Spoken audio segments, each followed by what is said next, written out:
Hello guys, I'm Maria and welcome to my channel. Today I'm going to be talking about my eye drawing process. What I do at the beginning is the sketch. The first layer is for the white grayish part and the second layer is for the pupil. This way I can work on the two different parts of the eyes without getting the colors mixed up. Here I'm making a third layer for the skin around the eye. I am adding a bit of light and shadow to make sure the base doesn't look completely flat.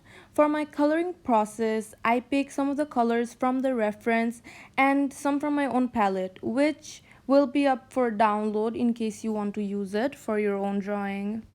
I used to pick and choose all the colors from the reference when I was starting off, but now that I have a better knowledge, I have more freedom.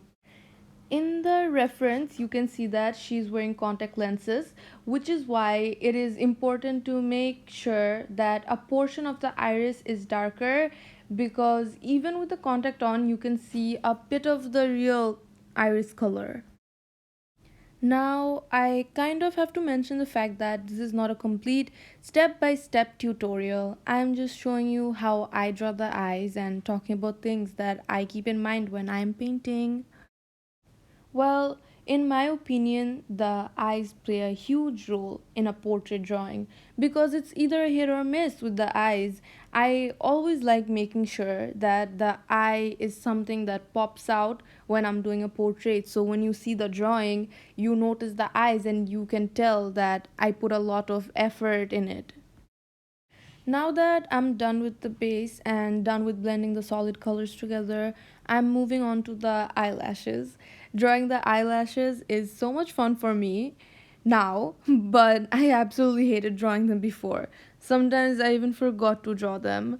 I also enjoyed drawing the iris a lot because of the details and the fun colors that I get to use.